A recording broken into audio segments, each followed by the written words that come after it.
Hi అండి అందరికీ. ఇప్పుడు నా చేతిలో ఉన్నవి చూసి అవేంటి అని ఆశ్చర్యపోతున్నారా? వీటిని బొడ్డెంగి పురుగులు అంటారు. మా గిరిజనులు వీటిని ఎంతో ఇష్టంగా తింటారు. వీటిని సేకరించడం ఒక పెద్ద టాస్క్. ఇలా ఎండిపోయిన ఈత చెట్టు మొదలు దగ్గర గుణపంతో జాగ్రత్తగా తవ్వి తీయాలి. చూసారా తెల్లటి శరీరం నల్లటి తలతో ఎలా ఉన్నాయో? వీటిని ఇలా నిప్పుల మీద కాల్చుకొని తింటే ఆ రుచి చాలా అద్భుతం. మీలో ఎంతమంది ఇలాంటి బొడ్డెంగి పురుగులను చూశారు లేదా రుచిని చూశారు? కింద కామెంట్స్లో చెప్పండి. దీని గురించి పూర్తి వివరాలు తెలుసుకోవాలంటే డిస్క్రిప్షన్లో ఫుల్ వీడియో లింక్ క్లిక్ చేయండి. ఇలాంటి మరిన్ని ఆసక్తికరమైన గిరిజన సంప్రదాయాల కోసం మన అరకు ట్రైబల్ బాయ్ యూట్యూబ్ ఛానల్ని సబ్స్క్రైబ్ చేసుకోవడం మర్చిపోకండి. నిప్పుల మీద కాల్చిన పురుగు తింటుంటే వచ్చే ఆ ఫ్లేవర్ నిజంగా వేరే లెవెల్ అంతే. మా గిరిజన ప్రాంతంలో ఇది ఒక అద్భుతమైన రుచి.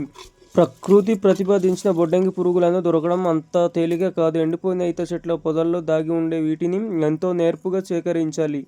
ప్రకృతి ఒడిలో దొరికే అద్భుతమైన ఆహారాల్లో ఇదొకటి. చూడడానికి వింతగా ఉన్న మా అడవి తల్లే ఇచ్చే బలమైన ఆహారం బొడ్డింగి పురుగులు. వీటిని వెతకడం ఒక సాహసం అయితే వాటిని సేకరించడం ఒక కళ. ఎండిన ఈత చెట్టు లోపల దాగున్న తెల్లటి నిధిని